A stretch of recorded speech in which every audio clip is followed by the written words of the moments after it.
Soyez les bienvenus, merci d'être là. On va parler du travail, l'organisation du travail, la nouvelle manière de travailler. Vous le savez, ici à Vivatech, on a beaucoup d'innovations, mais c'est bien aussi, au-delà de la technologie, de dire quel impact va avoir cette technologie sur notre manière de travailler. Comment est-ce qu'on va travailler demain? Et on va essayer d'apporter quelques éclairages parce que les choses vont très très vite. Notre invité, Benoît Serre, bonjour. Bonjour. Merci d'être là. Mais avec plaisir. Vous êtes le DRH de L'Oréal et vice-président de l'ANDRH, qui est l'Association nationale des DRH. Alors, j'ai énuméré rapidement tout ce qui est en train de changer, mais vous avez publié une étude pour essayer de mieux comprendre les enjeux. Quand je parle de changement, c'est le rapport au travail, c'est l'organisation, c'est le management, c'est la flexibilité. Je dois en oublier. Oui, bah, en fait... mais ça va très vite, en fait. C'est-à-dire qu'on a fait cette enquête comme on fait des enquêtes de manière régulière, d'ailleurs, parce que la NDRH, c'est 6000 DRH adhérents, donc c'est une grosse maison. Et c'est intéressant de voir d'ailleurs que tous les éléments dont je vais parler maintenant, ils existent, que vous soyez dans une grande entreprise, dans une petite, dans l'industrie, dans tout ce que vous voulez. Il n'y a pas de vraiment de... Bon, que dans le secteur public, enfin bon. Alors on a fait cette enquête pour essayer de voir, effectivement, vous l'avez dit, ce qui sort c'est quoi? C'est d'abord évidemment ce nouveau rapport au travail qui est plus fondé, alors pas sur des meilleurs équilibres de vie, mais sur une meilleure capacité à organiser les deux en même temps. C'est-à-dire que je ne crois pas qu'il y ait une sorte de domination de l'un par rapport à l'autre. En revanche, c'est pour ça d'ailleurs que le télétravail a une forme de succès, non pas que ce soit la panacée, mais parce qu'il est l'un des symboles perceptibles, visibles, d'une attente très forte autour d'une meilleure ou d'une plus grande liberté d'organisation dans le travail. Et du coup, quand vous tirez ce fil-là, alors vous avez tous les autres qui viennent. Donc vous avez le problème du management. Par exemple, le management très présentéiste à la française quand même, le fait qu'il faut rester jusqu'à 19 h à son bureau, sinon c'est louche. Ouais. Ça aussi, les gens, c'est ridicule. Vous allez en Europe du Nord, aux États-Unis, ça n'existe pas ça. En Allemagne, ça n'existe pas. Ouais. Vous avez, du coup, ça pose des problèmes très techniques. Par exemple, la comptabilisation du temps de travail lorsque vous êtes 2 jours par semaine chez vous. Vous n'allez pas comptabiliser chez vous. Le fait qu'il y ait exactement les mêmes droits quand vous êtes en télétravail, quand vous ne l'êtes pas, ça pose des tas de problèmes. Donc on observe ça. Après, vous avez un autre phénomène assez fort, c'est effectivement le rapport au management. C'est-à-dire que la dimension très hiérarchique commence à devenir un petit peu surannée, pour ne pas dire un peu ridicule. Pourquoi? Parce que les structures très hiérarchiques génèrent des baisses d'autonomie. Et or, la demande d'autonomie, elle est très forte et elle est corrélée à la demande d'autonomie dans mon organisation. C'est-à-dire que si vous êtes dans un système très cadré, bah vous n'avez pas trop de liberté d'orga. Donc ça, c'est ça. Puis après, il y a d'autres sujets autour de la santé mentale, etc. On va parler de l'évolution finalement. Mais juste une petite parenthèse par rapport à ce que vous disiez à l'instant. Vous me dites qu'on a du mal à cadrer le télétravail, le temps de travail. Et peut-être pour de petites entreprises, peut-être pas des grands groupes, elles sont peut-être borderline sur le plan juridique, parce que là aussi, on est un peu en retard sur cette question de travail et de la manière de travailler. C'est pas qu'on est en retard, c'est que le code du travail, il n'a pas été écrit pour ce monde-là, en fait. C'est vrai, ça c'est vrai. Donc c'est pas qu'il est bien ou mal écrit, c'est qu'il n'est pas écrit pour ce monde-là. Si vous prenez l'exemple du télétravail, parce que c'est le plus symbolique, donc en moyenne aujourd'hui les entreprises qui ont adopté des accords de télétravail, c'est à peu près 2 jours par semaine. Ce qui est assez logique d'ailleurs, nous en 2020, la NDRH avait fait une enquête qui montrait qu'on allait vers là, parce qu'à 3 jours vous changez de monde en fait, vous passez plus de temps chez vous que bon. Deuxième phénomène juridique, vous savez que notamment quand vous êtes en Île-de-France, on vous rembourse 50% de vos frais de transport. Or quand vous êtes en télétravail, vous êtes dans le même régime. Ça veut dire que vous vous installez à Aix-en-Provence, d'une certaine manière, et juridiquement c'est le cas, le salarié il est fondé à ce que vous lui remboursiez 50% de son billet d'avion. Je ne suis pas sûr que ça va passionner les entreprises. Je suis pas sûr, non. Ou alors vous avez le problème de l'accident du travail par exemple.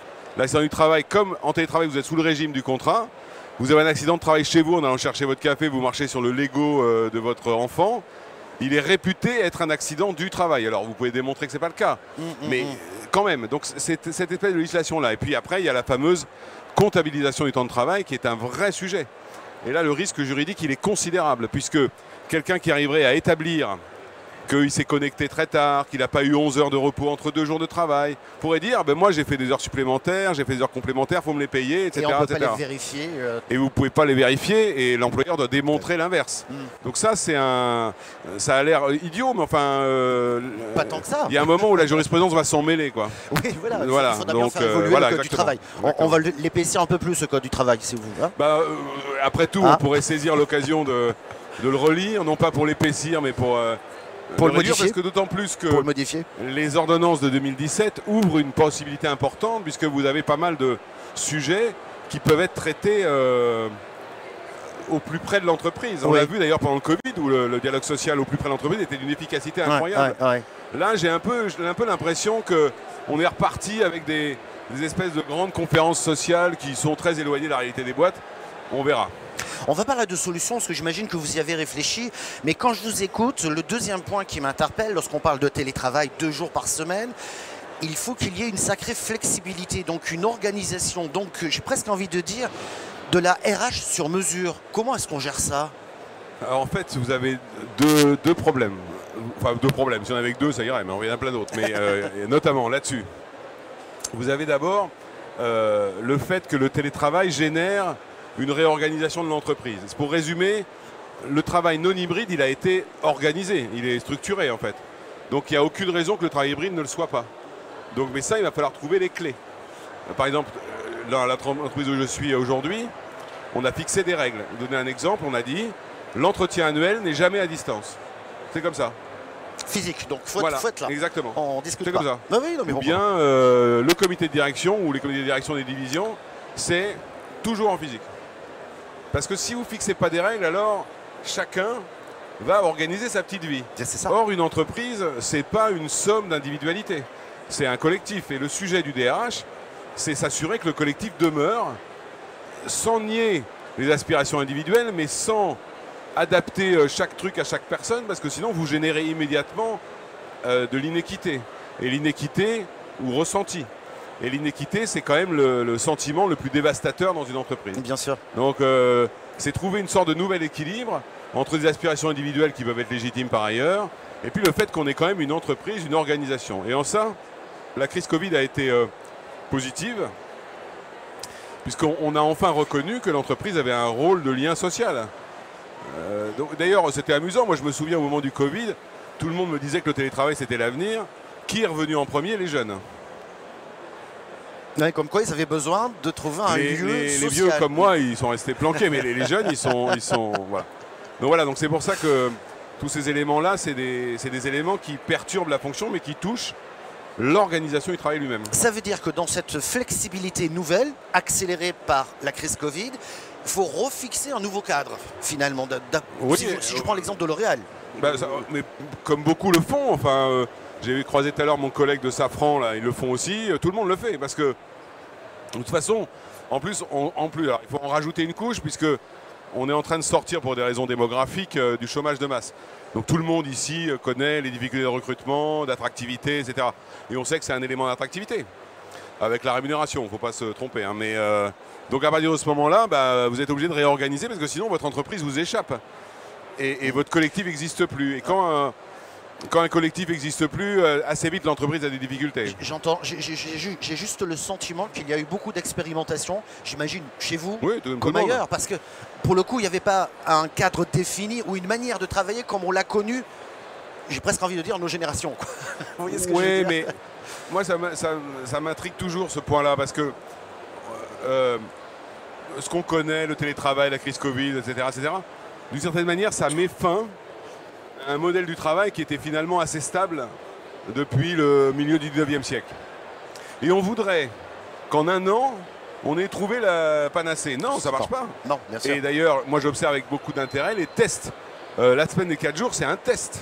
Je ne dis pas que c'est bien ou pas bien, mais on teste. C'est un test. Ouais. Les 2 jours de télétravail, le fait de raisonner en télétravail annuel, ou comme fait PSA, enfin Stellantis, ou en télétravail hebdomadaire, comme font d'autres. Donc tout le monde teste des trucs. Oui. Mais on n'a pas encore trouvé la vérité, mais on ne met pas fin à un siècle et demi d'organisation du travail assez stable, comme ça, quoi. Je suis d'accord avec vous. Un peu de temps. Si ce n'est que les talents qu'on n'arrive plus à trouver lors des recrutements, eux ont une forme d'exigence Oui. auxquelles il faut répondre. Alors, Oui, bah ça c'est sûr. voilà. Oui, mais vous savez, comment dire, depuis 40 ans, on est dans le chômage de masse. Ouais. Donc l'objectif des gens, c'était de trouver un boulot. Maintenant, l'objectif des entreprises, c'est de trouver un candidat. C'est une sorte de...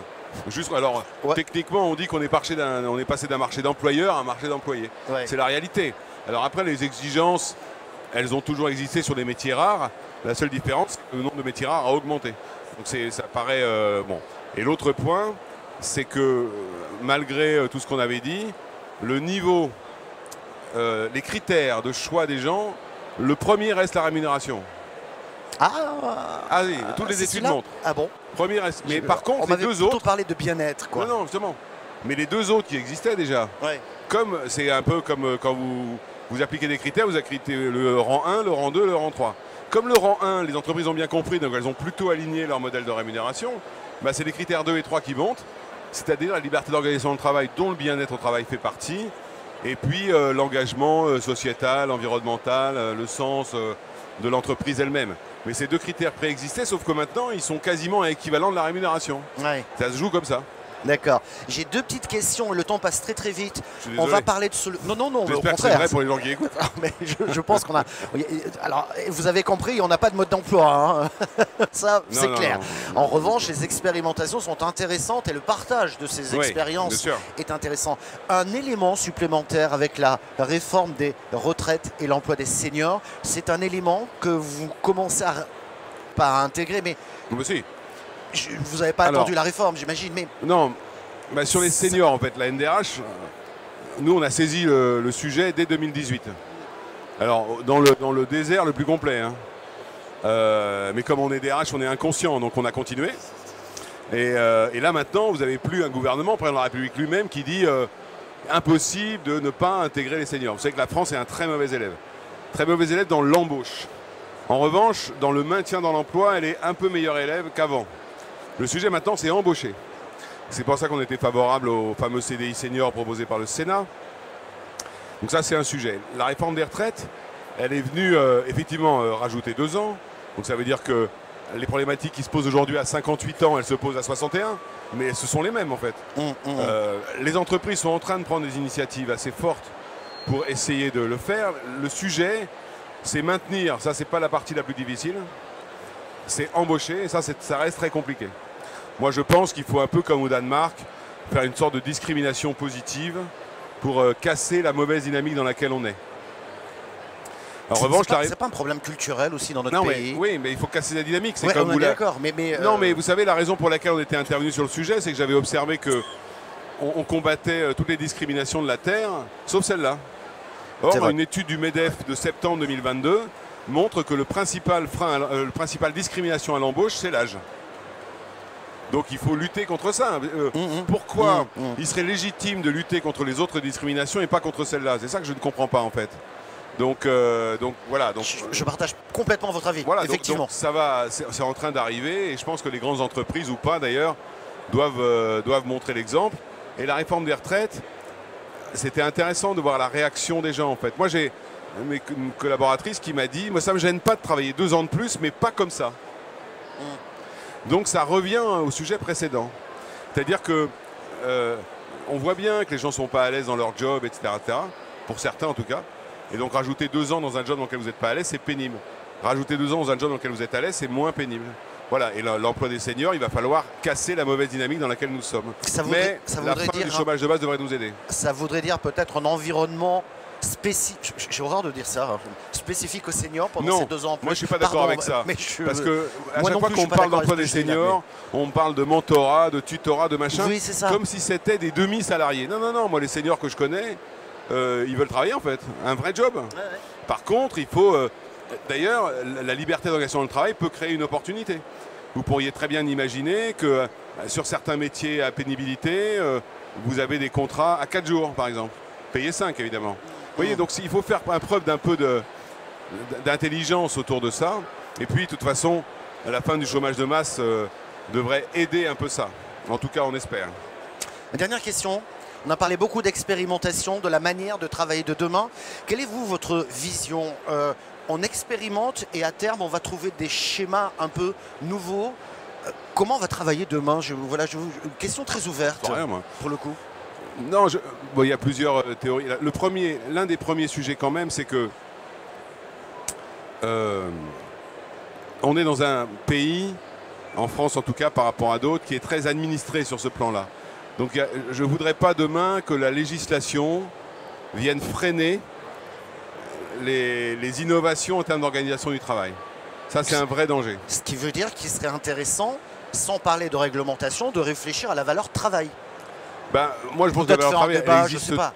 Oui, elle existe toujours. Je pense que la manière de travailler, par exemple, ce qu'on appelle le slashing, c'est-à-dire la capacité à avoir plusieurs emplois en même temps, c'est assez compliqué en France parce que le CDI structure tout. Mais en revanche, ça, je pense que c'est une tendance. Une autre tendance assez forte, c'est plutôt travailler de manière horizontale que verticale. Ça signifie qu'il va falloir écraser nos lignes hiérarchiques pour redonner de l'autonomie et la subsidiarité. Ce que fait très bien d'ailleurs l'armée. Paradoxal. Je pense que ça joue. Mais ça signifie aussi que les entreprises, elles ont souvent une pyramide hiérarchique avec son jumeau qui est la pyramide de rémunération. Ça marche pas parce que les gens veulent travailler en projet mais ils veulent pas être sous-payés quand même. Donc je pense que ça va aller vers ça. Je pense que aussi le troisième élément, ça va être de fonctionner avec des modèles d'autonomie et d'auto-organisation du travail beaucoup plus forts qu'avant. Alors évidemment, là où on est aujourd'hui à Vivatech, les technologies nous y aident. Mais en revanche, à l'occasion de la crise Covid où tout le monde était en tech en fait, on s'est rendu compte que quand les gens ne sont pas là, ça marche moins bien, malgré la tech en fait. Et donc je pense que la tech est dans une nouvelle phase. Par exemple, là on parle beaucoup d'IA ici évidemment, parce qu'elle va venir apporter des enrichissements de métiers, donc des revalorisations de fonctions, donc des capacités de plus forte autonomie, puisqu'il y a un certain nombre de sujets qui vont être traités uniquement par la tech. Donc moi je pense que ça évolue dans le bon sens si les partenaires sociaux et le législateur ne mettent pas des bâtons dans les roues à l'évolution des entreprises. Clairement. Benoît Serre, je crois qu'on aura l'occasion de se revoir. Avec grand plaisir. Parce qu'il se passe beaucoup de choses dans ce monde. Merci beaucoup. Merci à vous. Merci. D'avoir accepté cette invitation. Merci bien.